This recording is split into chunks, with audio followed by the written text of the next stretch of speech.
Hello guys, welcome to part 3 of Spyro the Dragon. We're now in the Peacekeeper's homeworld, which is the second homeworld of the entire game.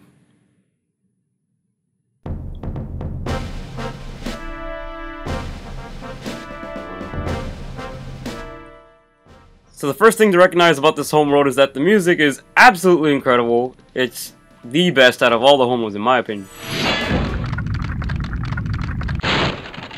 Welcome to Peacekeeper, Spyro. Look how our treasure has been turned against us and stolen. Recover our treasure, Spyro. Collect treasure. Got it. And the dragons themselves look really awesome in this homeworld. I love how the dragons look here. They have like the spotted design, making them look kind of like leopards and stuff. I think it's really cool. It just makes them differentiate from the other ones that we've seen. And the whole premise of this homeworld is that you're basically in the middle of a war zone, which is pretty crazy. They have like all these Norks with these military hats and the spears and all that stuff. I think it's great. This is my favorite homeworld in the entire game. It's just so awesome. In order to get most of these gems, you basically have to maneuver the cannon around in order to shoot some stuff. Also, the Norks try to do that, which I think is it's amusing. What makes it funny is that in the Reignited trilogy, there's been a lot of demand for the developers to bring that aspect back of the mooning Norks. Personally, I've never really cared. I mean, if they want to bring that back, fine. But I don't know. Since it's a cartoon, it's just played for laughs, so I don't really mind all that much. But if they do bring it back, which I heard they are, that'll be something else. That'll be interesting. So yeah, I recommend once you come here, even though you try to charge all the Norks that you see, make sure to flame the tents, because I've always missed gems around here because I decided to not flame a tent and I realized that there was a Nork in there, so yeah. In terms of the Reignited trilogy, we've only gotten a snippet of this section here, which is the lake, and we got like a 2-second shot of... Hi, Spyro! Sparks the Dragonfly has been doing a good job protecting you. Make sure to keep him strong by feeding him lots of butterflies.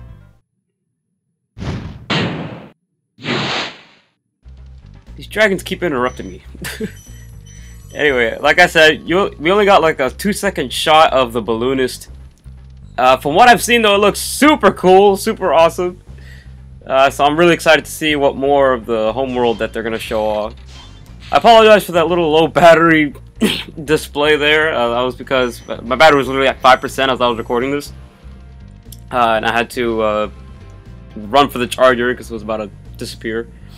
That's the one thing about recording LPs, guys. If your battery dies as you're in a recording session, like, you have to do all that over again. And that's never fun. These are the cannons I was talking about. Basically, you just have to go to the left or right and push it to the desired point. The cannon has like a auto aim feature to it, so like even if you're like a little bit off, it still aims to the desired target. See, like that.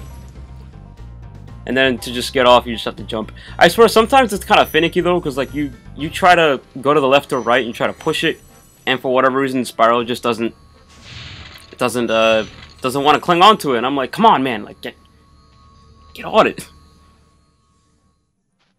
But yeah, so far of the Reignited trilogy, we've only seen that snippet of the balloonist and that lake over there.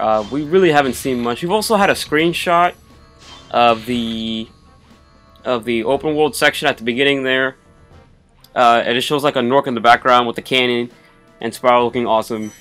I really should be showing footage / pictures of all this in the video. I think I might actually start doing that just so you guys can see.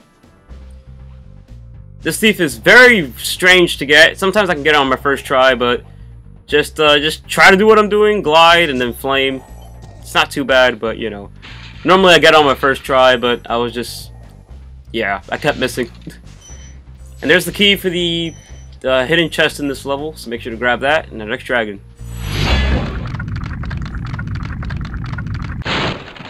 Well done, Spyro!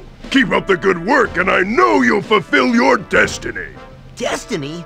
I just want to kick some... Just toast those enemies and collect the treasure!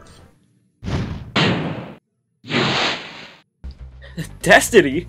I just want to kick some... The way they cut that is literally so perfect. I hope they do it just as well in the Reignited trilogy. Yeah, so there's this hidden section here. Basically, you just have to glide over here, and this is actually where the hidden chest of the level is, along with some other gems. You know, these chests that you have to flame and then spring up like that, they don't bring that back at all, like in the other games. This is the only game where they have those. Alright, so now that we got all our gems, let's get out of here. The way I like to do, like, the level order, in this game in particular, is I like to do I like to start from the portal that's closest to the entrance, so for example Dry Canyon here, and then work my way down through the homeworld.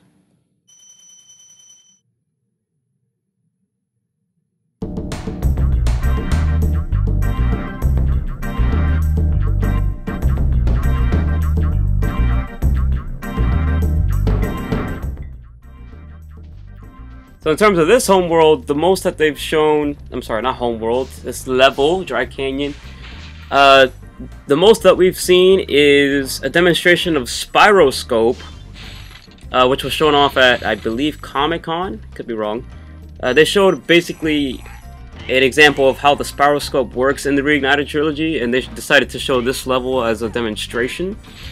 The level looks awesome. It looks so good. It has a bit of a brighter lighting to it, which in my opinion makes it stand out a bit more, so I think that's pretty cool. So they showed Spyro like charging this thief here, and it showed like the map of the level and how they designed the level in relation to the original level, like the way it was designed. It was just really cool. We've also gotten like this, I believe on like the 4th of July, they showed this this little video of Spyro.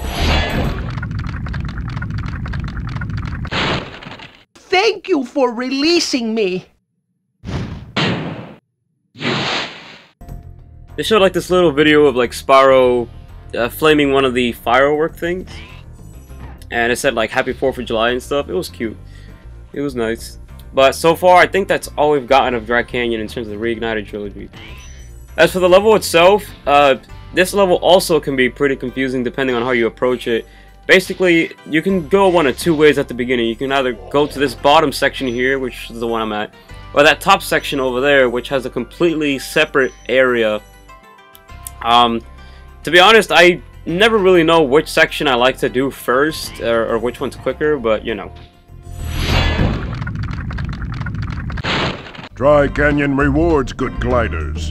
You are a good glider, eh, Spyro? I was born to glide.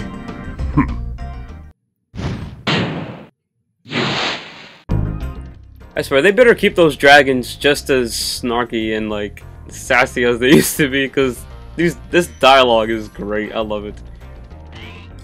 Yeah, so you can either go one of two ways. You can go to the bottom section like I did, or you can go to the top here. This is one of the like the more obscure locations in the game. Basically, you have to glide to the left here. It's pretty hard to miss. Incredible glide, Spyro. I thought I'd be stuck here forever with those ugly vultures standing on my head. Those birds might look tough, but they're pretty tasty. Flame broiled, with a pinch of salt. Dude, I'm telling you, they have to keep these dragons just as cool as they used to be, because the way they did the dialogue is just so great. But yeah, that section I just went to be honest, I really needed a guide for that, because unless you saw it at like the beginning or something, which is really easy to miss, you won't know that you have to glide to the left there in order to grab that. As a kid, I sure didn't know about that area. I had no idea. I'd always be missing one dragon, and that was the one dragon I'd always miss. But yeah, this game has a lot of those things where you wouldn't think to look in this one specific area, but that's where they decide to hide some dragons and stuff. Only a select few levels have that. Other levels you can beat 100% in basically your first try, but for for levels like this, Dry Canyon, yeah, it's pretty easy to miss a lot of things. So there's a return home portal, but before we go there, let's go back to that upper section that I mentioned earlier. I think, to be honest, I think it is a better idea to just go to the top first, instead of going to the bottom here, because once you get to that section, like, there's nothing else beyond that. Like, it's that section and that's it. So in reality, I really should have just gone to the top here first and then gone back to the bottom section, but you know, things happen. As for the music of this level, dear God, it's one of my favorite tracks in the entire game. It's just so good. I love how, like I mentioned in the earlier parts, I just love how Spyro does that loop while entering the level, accompanied by the music. Like, it's great. It's awesome. What you saw there was not a glitch. You can actually charge into the bullets that these guys shoot, which is something I didn't even know until like recently, where like I was just trying to charge them and then I didn't get hit by that bullet. I was like, wow, that's strange.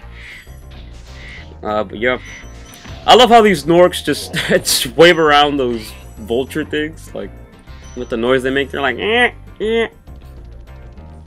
But yeah, this level's all kinds of crazy. I love this level a lot.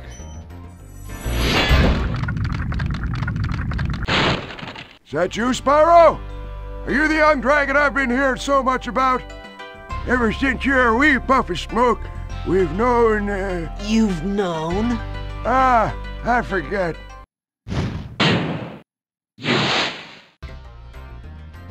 I love all the old dragons in this game. They're so funny. It's basically these vultures, what they try to do is try to basically fly towards you. In another level, they try to fly towards you, and sometimes they can come at an angle in which you don't see them coming, which can be a little stressful. But in this level, they're pretty easy. They just stand there, and yeah, they don't really do much. So I believe we got the key earlier for that chest. I believe we did. Yes, that obscure area where we got the dragon. That's where we got the key.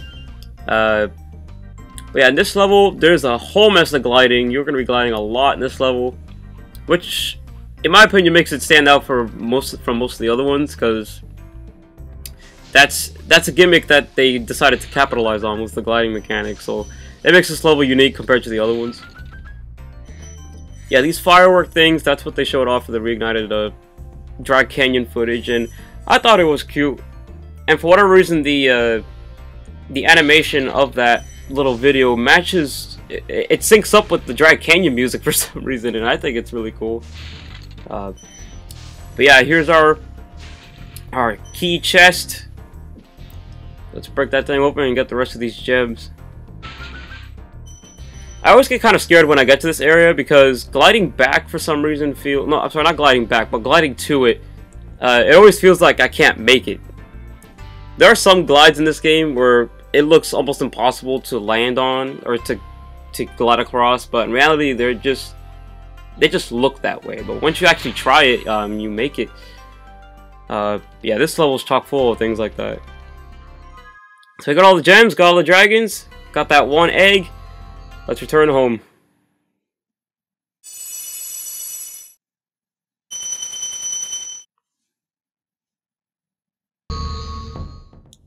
So one thing I forgot to mention in part 1, I think, there's a certain way that I like to do the levels. I did mention this earlier, but once the intro of this Cliff Town happens, I'll explain it in depth.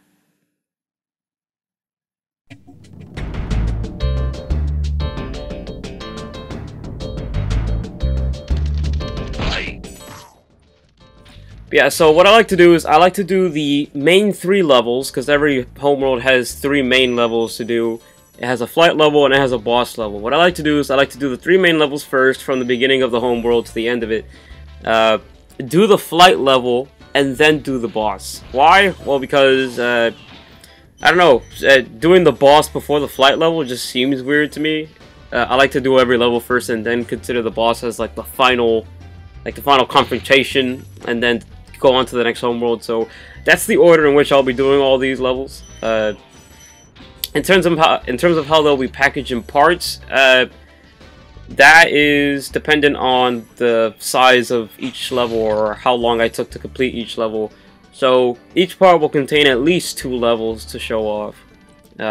Some will contain 3, you know, but the minimum's 2. But aside from that, we're now in Clifftown. Another awesome music track. Then I apologize if I gush about the music in this game, but really, guys, just if you haven't listened to this soundtrack, it's one of the greatest soundtracks I've ever heard in a video game. So I would definitely recommend it if you go out of your way to listen to it. Yeah, this is Clifftown.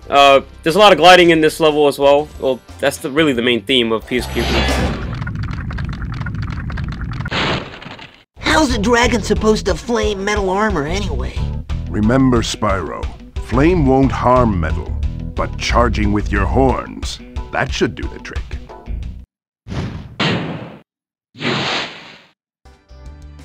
Flame won't harm metal.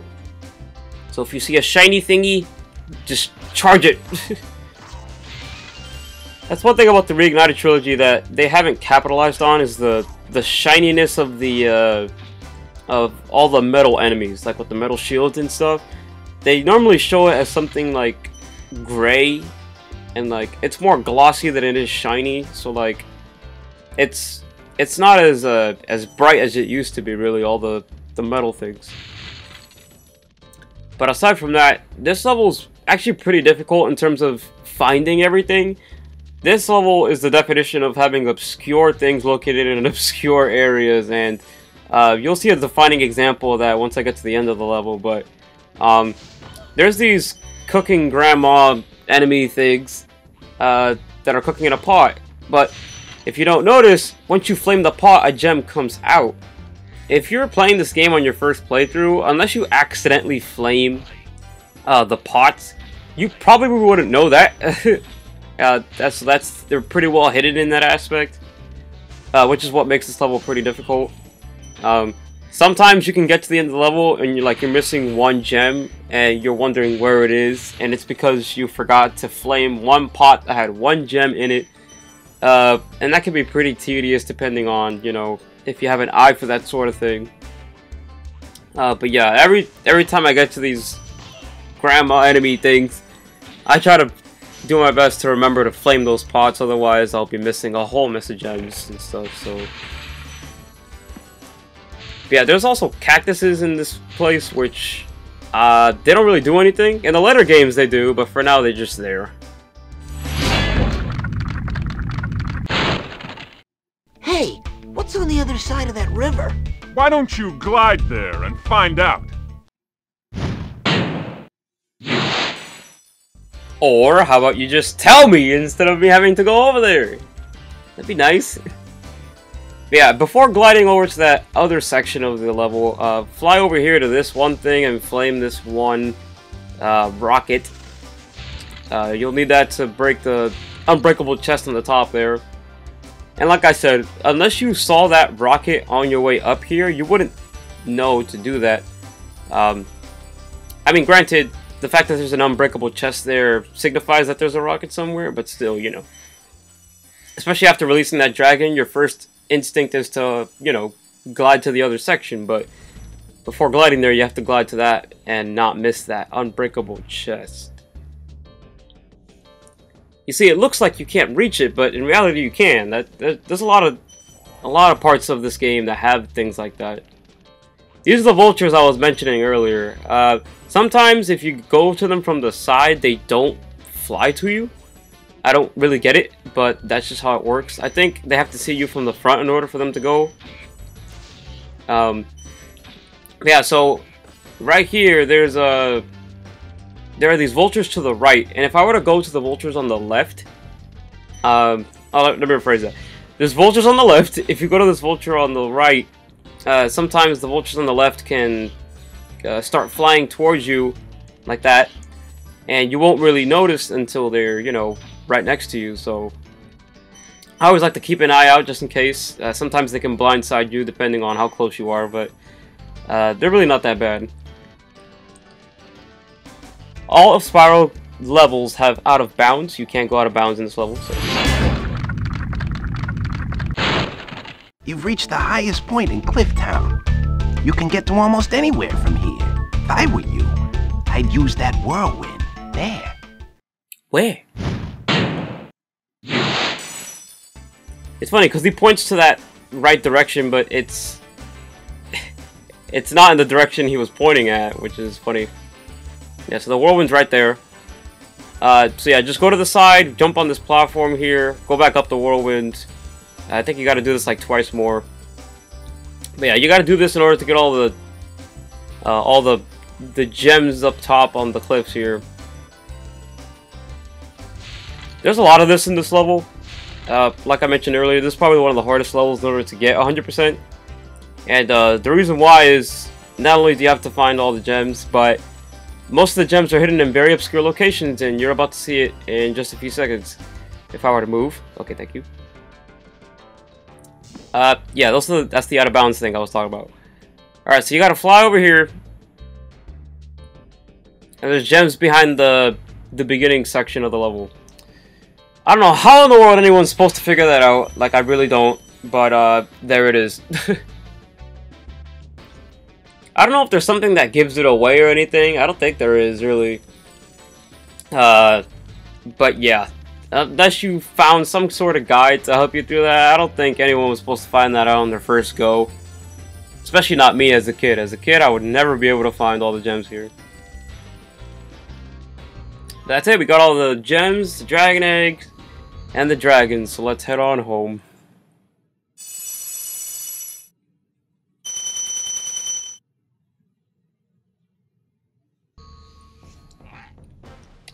Alright guys, so we got a few levels out of the way. That's it for this part in particular.